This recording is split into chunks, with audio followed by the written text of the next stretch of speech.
घरात ठेवा या मूर्ती, नशिबाचे तारे चमकतील असे म्हणतात. श्री स्वामी समर्थ.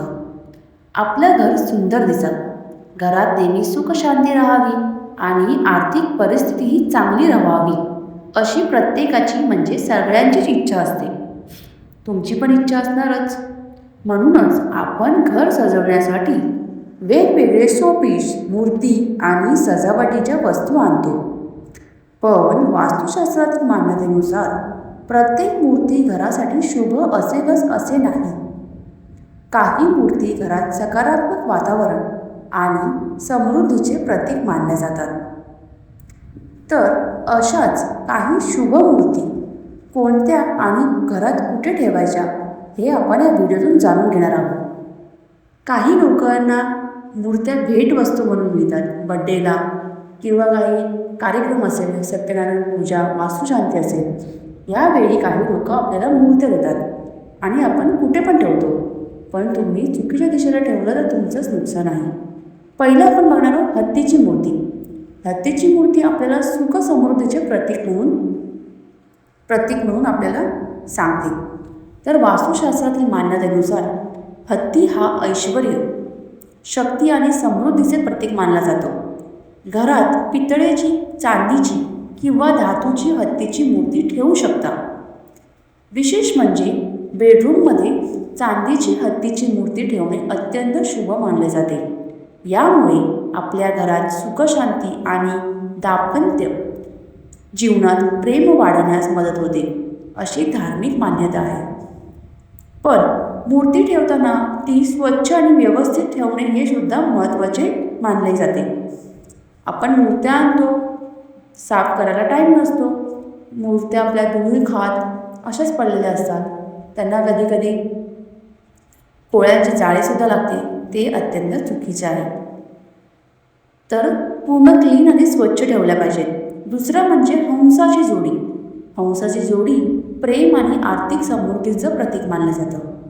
तर हंसाची जोडी ही प्रेम, विश्वास आणि वैवाहिक सौख्याचे प्रतीक मानले जाते. वास्तुशास्त्रानुसार हंसाची जोडी गेस्ट रूममध्ये किंवा घरातील अशा ठिकाणी ठेवू शकता जिथे पाहुणे बसतात. म्हणजे हॉलमध्ये ठेवणं म्हणजे अत्यंत शुभ आहे.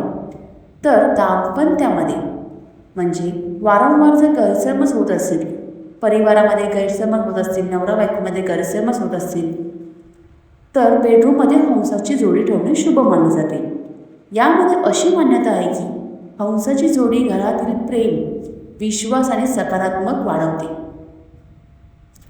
तर तिसरी बघणार आहोत आपण कासवाची मूर्ती. ही तर सगळ्या लोकांच्या घरात असते. तसेच बिझनेस लोकांकडे असते. आपण कुठल्याही दुकानात गेलो, सोनाराच्या दुकानात गेलो, कोणत्याही दुकानात आपल्याला ही मूर्ती आपल्याला बघायला मिळते. तर ही मूर्ती भाग्यवृद्धीसाठी चांगली आहे. आता येते सर्वात लोकप्रिय मूर्ती म्हणजे कासव. तर वास्तुशास्त्रात कासवाला दीर्घायुष्य, स्थैर्य आणि समृद्धीचे प्रतीक मानले जाते. म्हणून घरात कासवाची मूर्ती ठेवताना ती योग्य दिशेला आणि स्वच्छ जागीच ठेवायची अशी वास्तुशास्त्रीय मान्यता आहे. विशेषतः धातूचे कासव घरात ठेवणे शुभ मानले जाते. पण कासव जसं हळूहळू पण स्थिरपणे पुढे जात असतं, त्याचप्रमाणे आपल्या जीवनातही स्थैर्य आणि प्रगती यावी अशी यामागची धार्मिक भावना आहे. तर शेवटी एक गोष्ट लक्षात ठेवा. कोणती? तर आपल्याला आपल्या घरात आपण कुठल्याही मूर्त्या ठेवा, योग्य दिशेला ठेवणे आवश्यक आहे, जरुरी आहे. आणि ती स्वच्छ ठेवणे जरुरी आहे.